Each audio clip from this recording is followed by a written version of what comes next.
Hello, everybody, and welcome to Stoked, the ultimate Star Trek Online podcast. My name is Chris. My name is Jeremy. Yo, hey there, J-Man. Yo, hey there, Chris, man. Yo, ho, ho. We have a very explosive episode of Stoked today, sort of in a tribute to a ship that was released this week, and we'll talk a little bit about that because we've got some first Lucky shot, sir. Yeah, it's a very lucky shot edition of Stoked today. I like that. But first, why don't we dig into some of the news? Because coming up later in the episode, we've got a awesome little Foundry math segment with a guest host, another guest math segment. Dude, you're rocking these Skype guest math segments. Because I can't do anything alone anymore. Well, and the Foundry is such a epic scope of a beast that sometimes you got to bring in some people to have some specific hands on a particular area. Absolutely. So a little more of that coming up in math, and then at the end of the episode, we'll have a whole brand new community feedback segment that I know you Star Trek fans out there are going to love. Again, focused on the Foundry. Yeah. It's just the thing these days, guys. Well, by necessity in a way. I mean, there's not a ton of stuff coming out for Star Trek Online while they're working on Season 4, but we did get a few tidbits. We got an engineering report. Yeah. A big one. Yeah. I'm getting to love these things. And a few things in this report that I really particularly enjoy. But why don't you list a couple that tickled your fancy? Well, first of all, I was really happy to hear that they are trying their best to get some new content put into the game before May. But we don't really know what that means. That could just be like remastered episodes. Yeah, do they actually mean new, or do they mean just the Imaga and Pajem that we know are coming later? And also we think some of the new is going to be the Rapper mission that Daniel Stahl talked about in our interview, where you're going to get like a reward for playing 3 Foundry missions a day. And actually, that's already on Tribble. So yeah. go test it. Make sure it works so that we can get that sucker on. Yeah, there's also a quick little mention in there about the solar system getting more fleshed out. They're actually adding some of the rest of the planets to the Sol system. You know, at this point, I don't care even if there's nothing to do there. The Sol system has become Star Trek Online's Duke Nukem forever. Right? Yeah. I mean, we were talking about the Sol system before launch, right? Yep. So I want my Jupiter station. I want to scan Uranus. I want Jupiter Station. No, you're right. No, I want Jupiter Station for the purpose of UGC. Did you also see he made a mention that you're going to now have the ability to summon your away team to your location? I guess it's on ground combat. Is this still that bug where you beam down without your whole away team? Yeah. Or they fall through the planet the second that you beam down. So my first initial response to this was, why don't just fix the bug so they don't fall through the planet? Here's the thing, man. You see, the Heisenberg compensator in the transporter, it really takes care of a lot of these little anomalies, but every now and then you have to understand that there could be a subspace fluctuation in the gravity field. You have the gravity field, subspace, they interact. Sometimes you beam somebody below the surface of the planet. It happens all of the time, even to Scotty. Fix it. All right. We've also got a word on a new tutorial for both Fed and Klingon. Yeah, I didn't know that they were going to be doing a whole new tutorial for the Federation. For the Fed, no, that was new information, and it sounds like the existing tutorial might get moved off into a later on sort of special task force. They're going to turn it into Borg content, so it'll probably take place in Gamma Orionis. I don't know exactly how, since it would probably have to take time travel. Anyway, it's going to become a prequel to the Khitomer Accord Special Task Force. Love it. And now it'll be interesting to see if the new tutorial involves the Borg at all, or if they go a completely different route. Wouldn't something with the Klingons feel a little more appropriate? Wouldn't the Kobayashi Maru feel appropriate? I like that.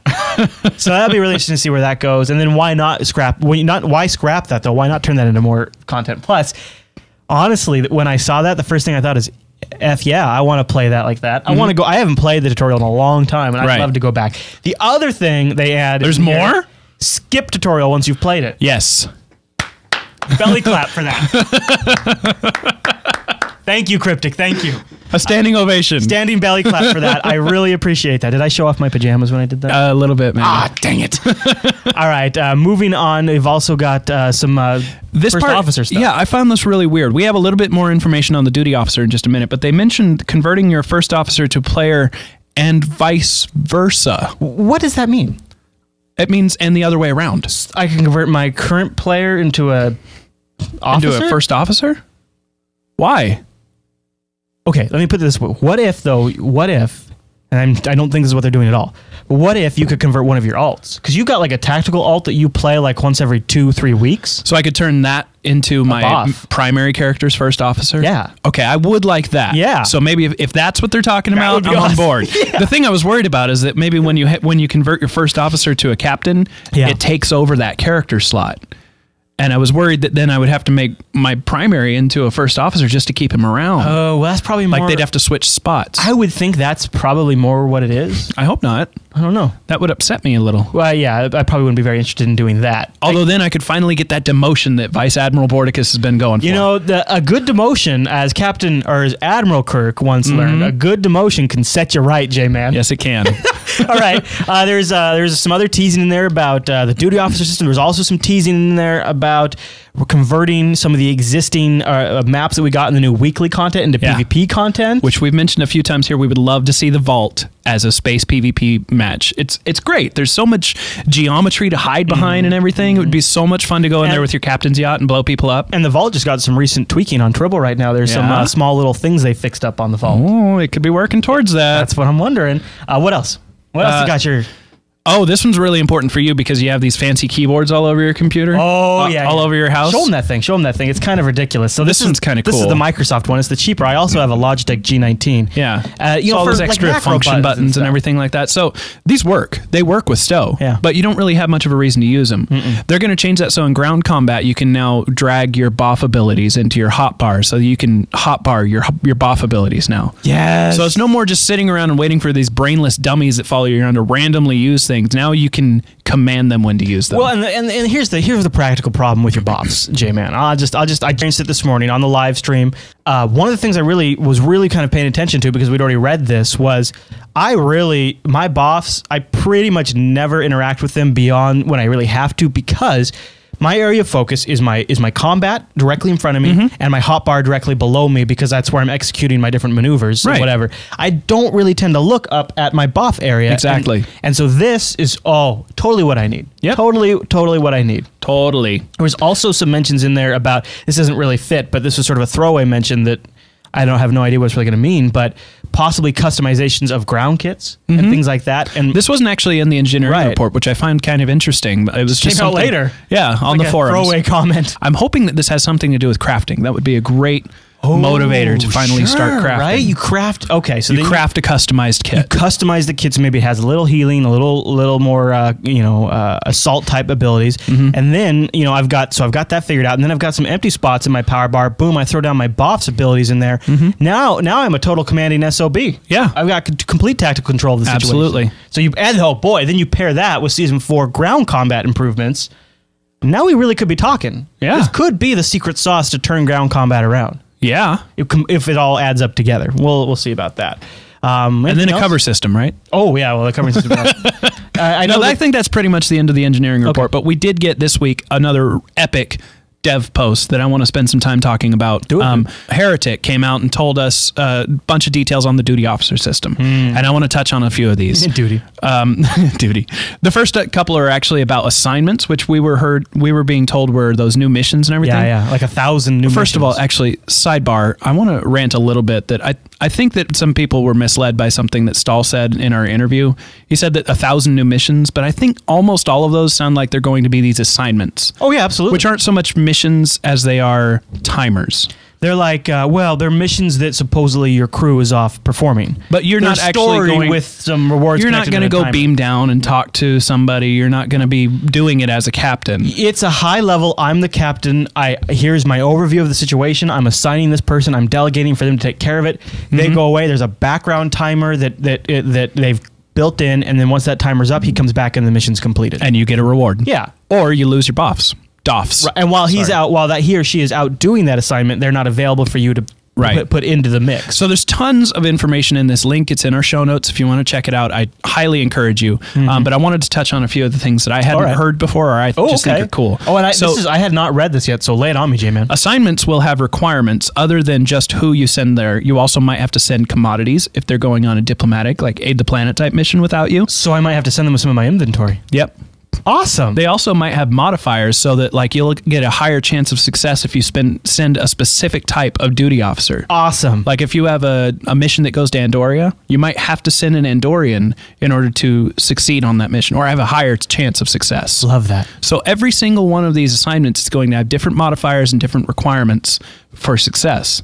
There's also, they actually mentioned a funny little situation where there may be a mission where if you send an Orion officer, you would get an enhanced chance of success, but also an enhanced chance of critical failure. So it can go both ways. Racist. No, that's awesome. You have to pay very close attention to not just what is required, but the extra modifiers that could give you extra prizes or all this kind of stuff. What gives me nerdwood about that is that for this type of system to work, the devil really is in the details. That is where the gaming is at, is in the details like this, not in the click, click, assign. It's in the, this is an Orion, this is an Andorian, he has these things. That's I'm really happy to hear that. Yeah. That's right where, because that's the part I want to be figuring out. So now these assignments also cycle through. Every hour there's going to be a whole new list available for everybody, and those lists that are available for you change based on your location and your rank. That's why there's going to be 1,000. Because you might be in an area and there might only be 5 available to you at that area. Yeah. So that also means, though, like, imagine this. You're doing nothing but duty officer grinding. Oh, yeah. Which might happen. So you wait for the hour turnaround. Yeah. You get 5 new missions come up in Regulus or wherever So I'm playing Foundry Missions while I wait for my hour turnaround. Right. So you get your new list and you don't like anything that's up in Regulus. So you have it over Iota Pavonis. There's a whole new list. Glad I got my transwarp. You can see if there's any there. And if you don't like those, you can head up to Alpha Centauri, check what's there, see if there's anything there worth doing. And you don't have to stick around there. If you send somebody on an assignment in Alpha Centauri, you can bugger out and they'll find their way home. Right, you don't have to stay. Yeah. You know what? When I think of this system, and I think of it and its natural endpoint where I'm going to want to use this system, and this has been an off-air thing that I have ranted on, not ranted on, but really wanted a lot, and I really haven't made it public because I just really, I don't think Cryptic has the capacity to do this. But I swear to God, man, a system like this, where it's this kind of interaction on an iPad with my inventory. Oh, dude, totally. Yes. Where I could just get in and get a little bit of in-game progress done via an iPad or Android Honeycomb application. And I mean, I would go out and buy the device they make the application for. So whatever platform you could do, just do it for that. I don't care if it's Migo. I don't care if it's Symbian. I will go out and I will buy that device so I can do this. This thing is custom built for iPad type gaming with the timers and everything. The timers and all that is perfect, and I can jump in there. Yeah, I can check. It's like We Rule for STO. Yeah. And I think that'd be a lot of fun. Now, some other cool things about the duty officer. By the way, I'm going to start calling them, the official term now is DOFs. So we've got BOFs and DOFs. So follow along at home, okay? We're going with DOFs from now on. Adding DOFs will never give you active abilities that will fill up your toolbar. I loved hearing that. It's always going to be passives, and things just automatically go off. I don't have to think about it. And you don't have to fill your toolbar with all this extra crap just because you got a new Andorian tactical officer that knows how to do something. My toolbar real estate is very, very valuable.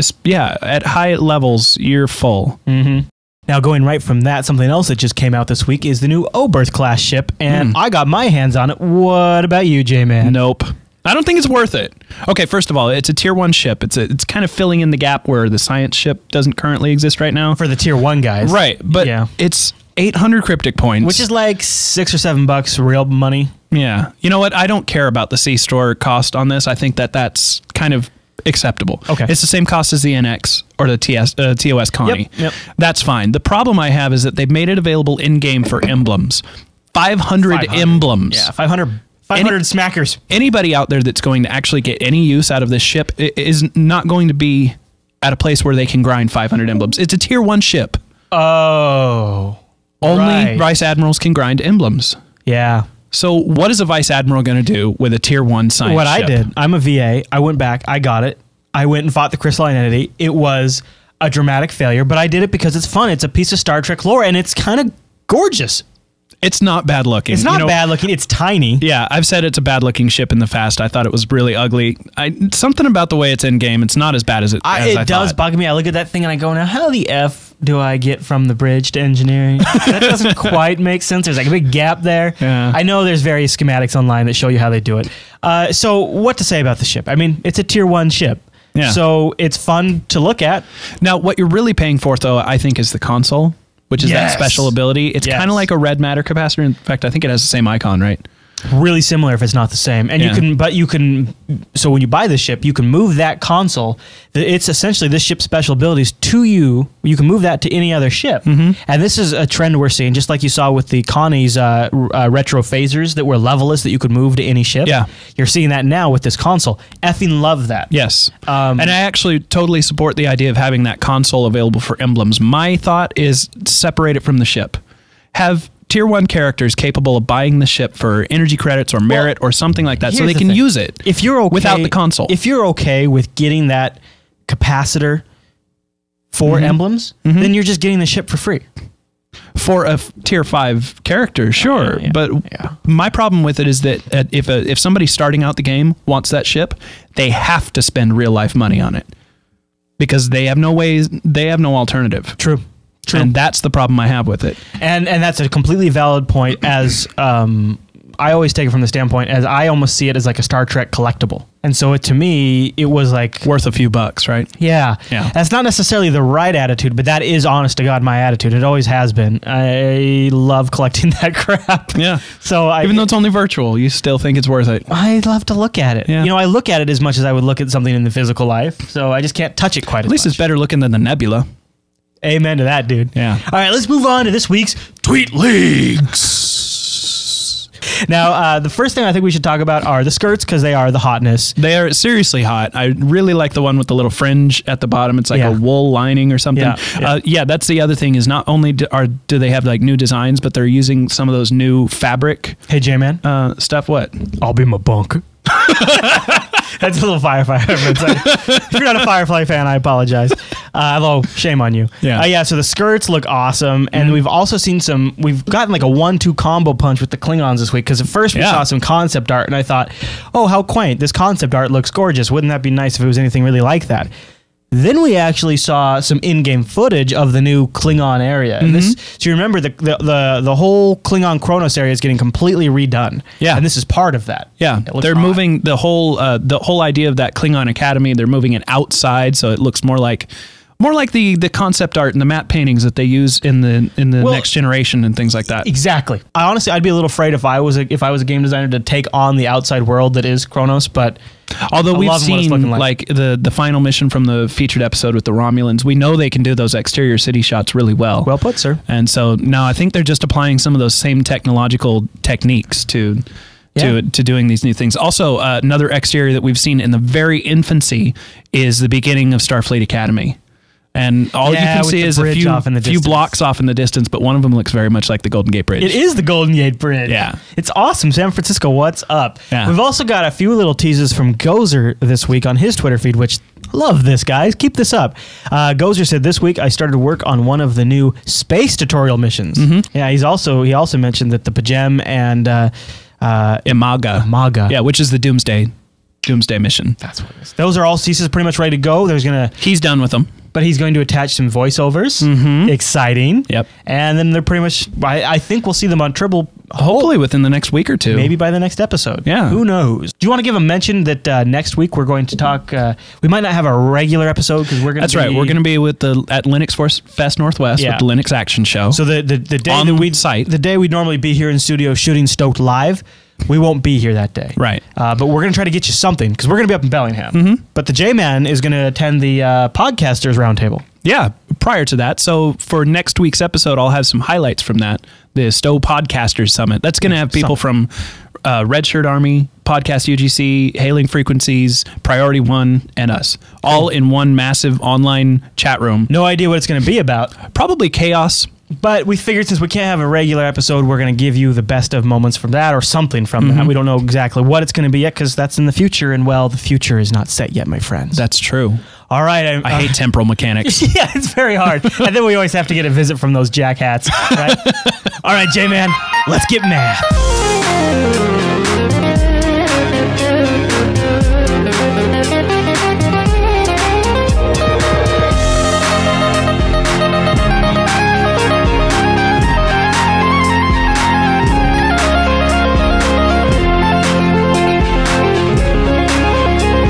Everybody, welcome back to the math segment. However, I want to tell you that this week's math is not going to be about numbers. It's going to be about letters, because joining me today to help us with some tips on writing your Foundry missions is the one, the only, the world famous Peregrine Falcon. Maybe I'm internet famous. You are now. Welcome to the show. Yeah. Thank you. I figured we would go ahead and bring you in since last week Murphy helped us talk about actually building the missions. Maybe you can help us write the missions. Do you have any tips for us? I do. And in fact, my first one is actually going to be the same thing that Murphy said, although for a different reason. Mm-hmm. One of the first things that he said was that when you start your story, write it in a document first. And I'm going to say the exact same thing, but the reason for it is spell checking, capitalizing. And the second thing, and something that's quickly becoming a pet peeve of mine, is make absolutely certain that the player can find your mission.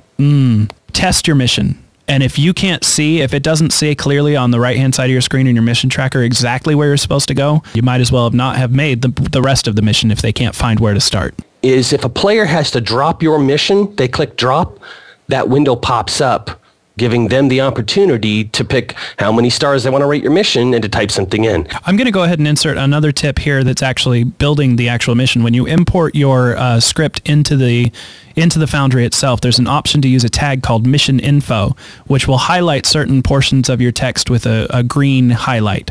This is especially very useful right up front if you're trying to tell people where to go. Now, I had a number of other tips, but when you and I were talking earlier, you pretty much boiled it down to just one line, and I like that.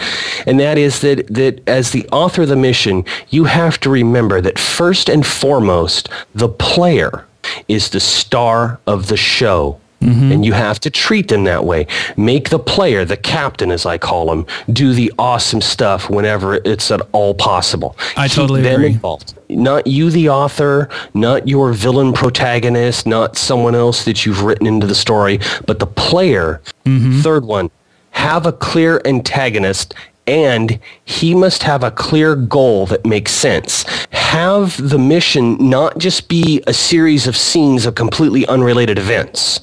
Mm-hmm. Right? Have it so you go here, the player does this, it causes this to happen, you move on to the next thing. And it's better, well, actually, it's absolutely necessary that the player be able to see this. At least by the end of the mission, they have to have an idea of what has happened. Which leads to my next point is have a clear plot progression mapped out and make sure that the player can see that. Yeah. Now, I can probably sidebar that in another way is that there is such a thing as too much mystery.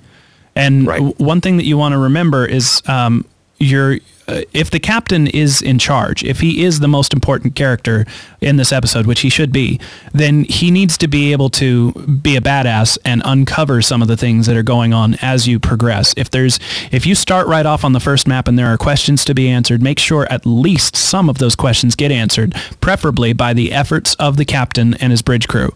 If you just keep laying mystery on top of mystery on top of mystery, then by the time you get halfway through the mission, the player's not going to want to progress because he's not getting any answers. So concentrate on the dialogue as well. If you're trying to make a good story, if you're not trying to make a good story, there's no point listening to me. Concentrate on the dialogue. I don't know how many times the pop-up comes up and the dialogue they give me does not sound like something that an adult would say. Or it sounds like something like caveman speak. Yeah, and remember, it's not just something that an adult would say. They're out in space. The majority of these people are, at least the equivalent of college graduates. Mm-hmm. I mean, they've learned to operate starships. They're doing all this stuff, especially if the guy's the main villain. He's going to be somebody who's reasonably intelligent. Otherwise, you would think he wouldn't have lasted long enough to become the main villain. So, yeah, if he's got to sound like he's intelligent. I want to focus on that primary antagonist point that you made real quick, because I want to remind folks that it doesn't always have to be a person.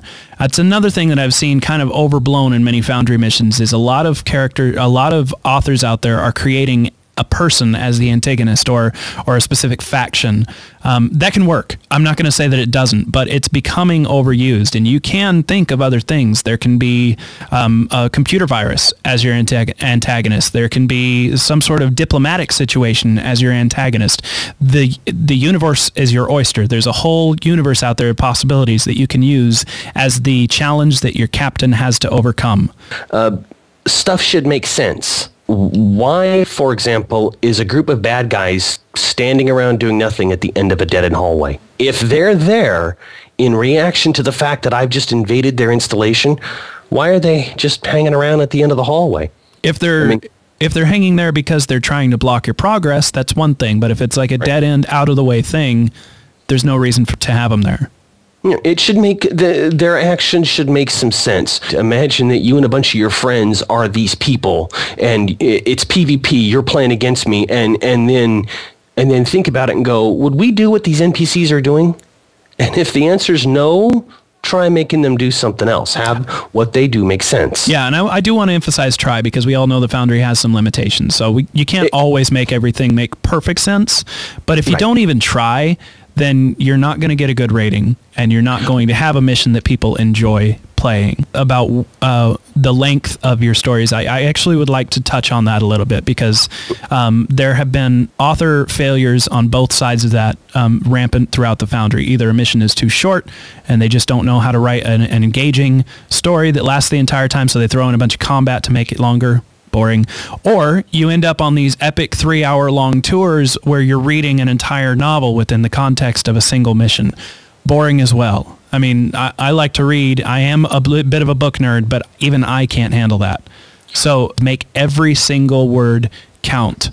Right. I like to read, but my rule of thumb is more than 3 pop-ups in a row is too much. You can fill one of those pop-ups with a lot of text.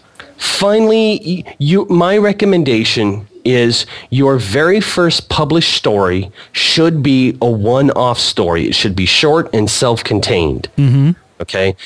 Even though I personally am a violator of this rule, I do agree with where you're going with this. See, too many times I beam down, I run around, I do this stuff, yada, yada, yada, and then boom, mission's over. And it's like, what just happened? I did a whole bunch of stuff. I was playing this for, an hour and a half. I read an epic amount of text, and I still don't know what happened. And the little author pop-up is stay tuned for part 2. You can't do that. I think you're absolutely right on that. And one of the reasons that I agree with your point of doing a self-contained mission is because if that's your first goal as an author, then you have to set up any characters you have, and then you have to resolve it. And it'll give you a very good practice at making complete stories that make sense to your players. But remember that every single mission needs to be a self-contained unit that has a beginning, a middle, and an end that resolves whatever issues are part of that. You can have issues that carry through multiple missions and span an entire arc. The featured episodes are great examples of this. But every one of those missions had a problem, and then resolved a problem. You have to do that in a mission. If you don't, then there's no reason to have played it. So, but for your first published mission, you're getting used to the Foundry, you're getting used to writing essentially a script. This isn't really like writing a story, which a lot of people have probably already done. Right. Writing missions in the Foundry is much more like writing a script than it is writing a story. Now let's move on. We've been covering a lot of things that you should do in the Foundry, but why don't we go ahead and lay down the law on some of the things that we think that you have to avoid. These are either things that are completely played out or things that are just annoying the first time you see them. Perfect. The first one is unnecessary effects, especially if they obscure vision. Everybody tries to find an excuse to work that nebula damping effect in Mission. Oh, with the fuzzy mini-map and everything? Mm-hmm. Now, the static on the screen. In their defense, it's kind of epic. It's a great effect. It is really cool, but when almost every mission has it, it gets old. I agree. I totally agree.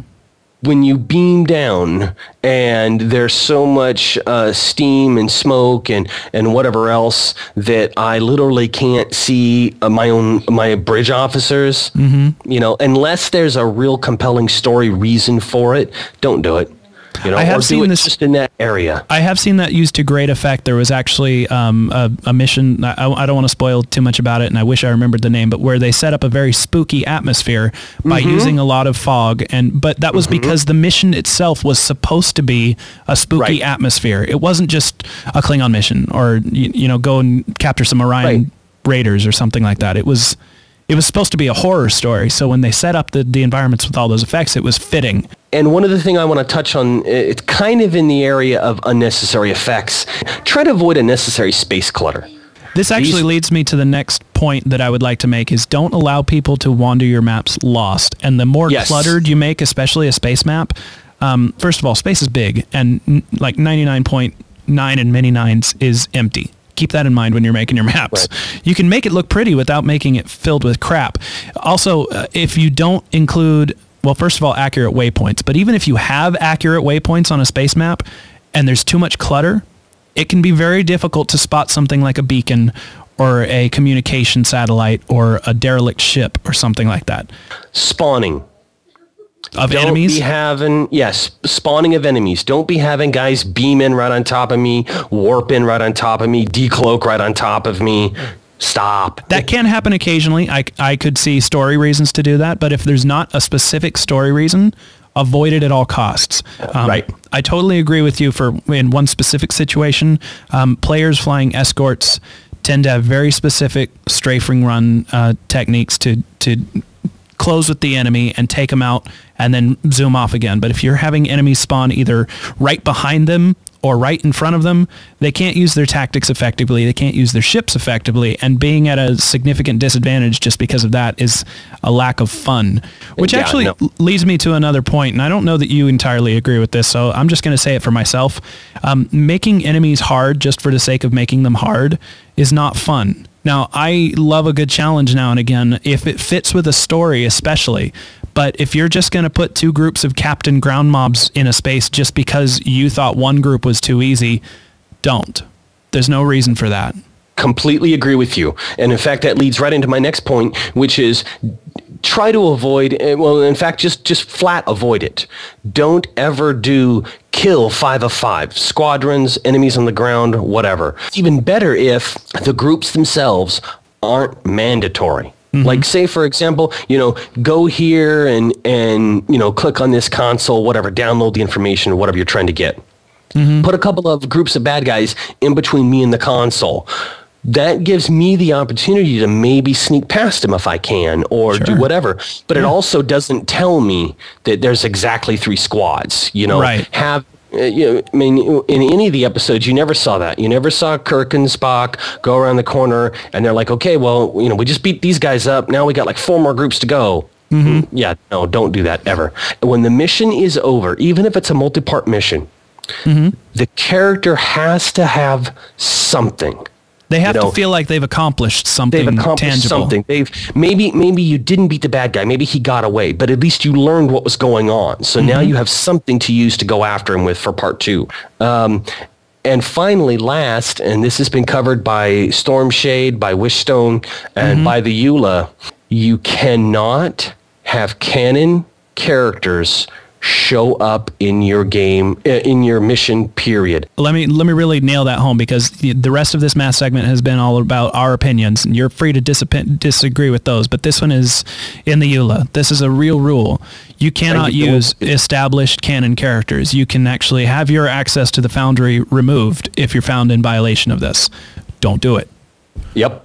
The other one is copyrighted, trademarked characters from anything else. So no Darth, Shadow, Jedi, Elite, whatever, in your Foundry mission.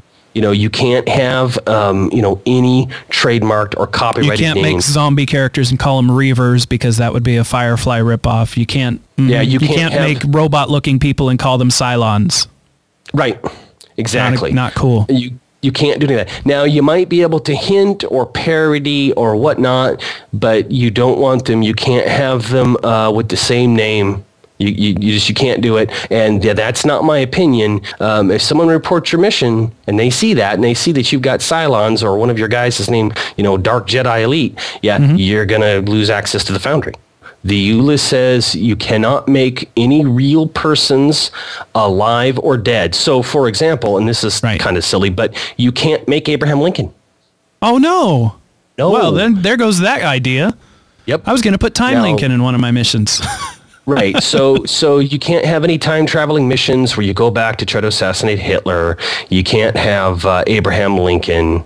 There you go. All right. And Peregrine, I know that you do have a thread for you're inviting people to submit their missions for you to review them over on the STO forums. I'm going to go ahead and include that in our show notes so that if other authors out there would like some hands-on one-on-one critique time, you can do so.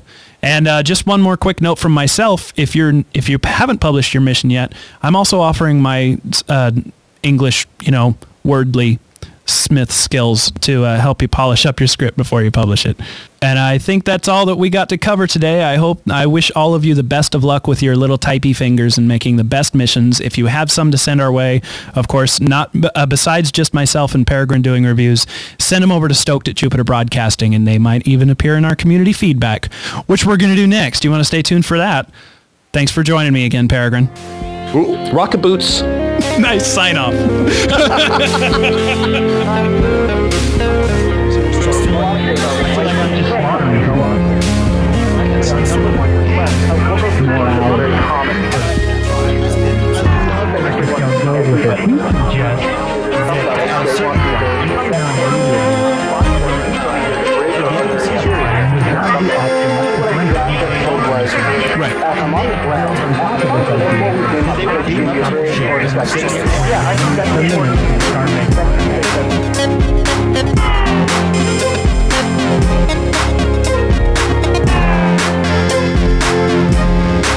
Welcome to the community feedback segment. Now, a few weeks ago, we asked you for your inspirations that you could draw from the original series of Star Trek that could be integrated into a Foundry mission. I think one of the ones that come to mind was people were mentioning Spock's brain and the gangster episode. The gangster and Spock's brain were like, I know not everybody likes this episode, but ...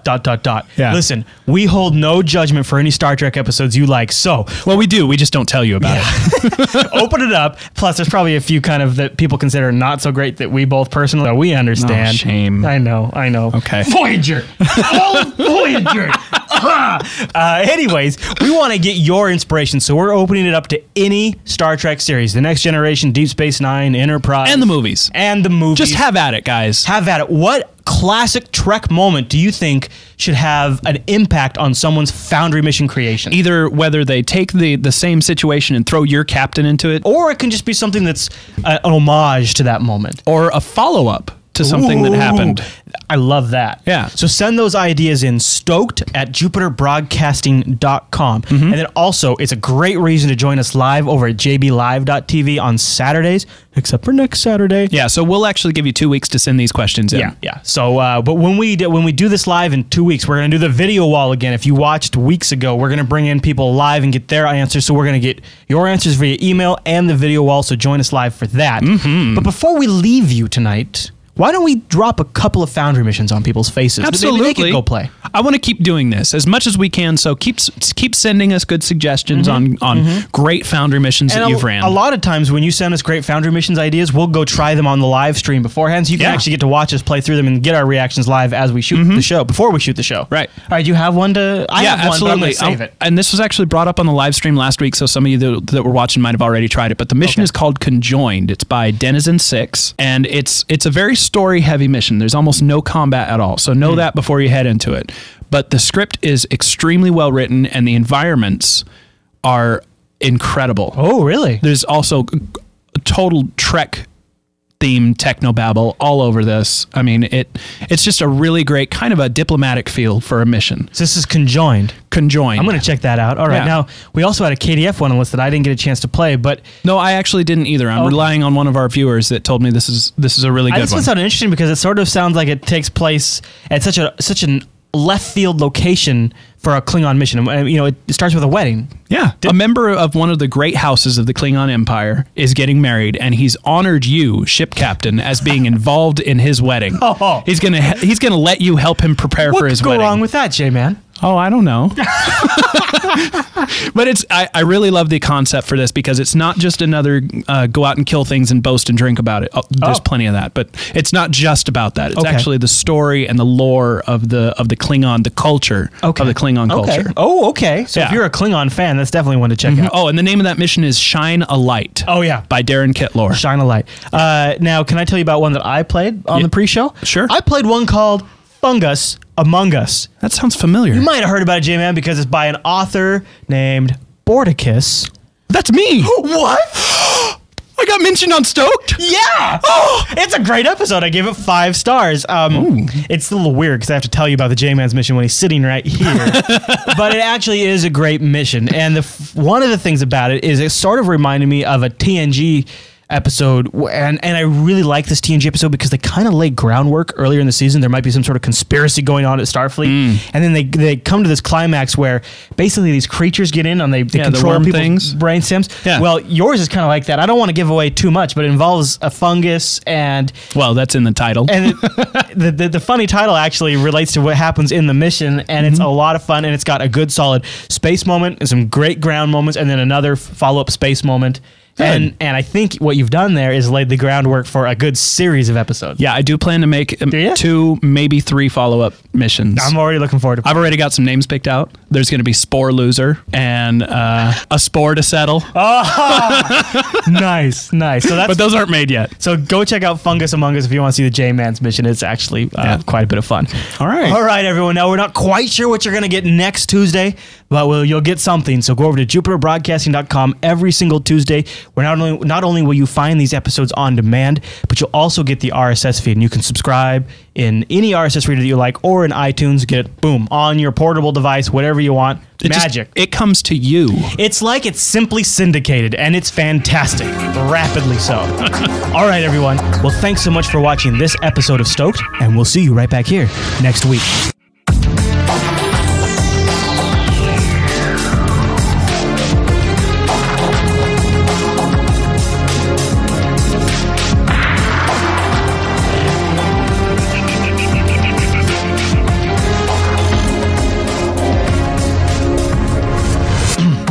Time to talk a little Oberth class. Oberth. Oberth. Yeah. Oberth. There you go. Oberth.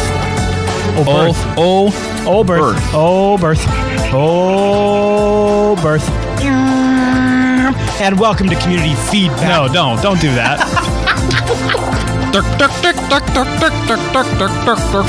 Bong.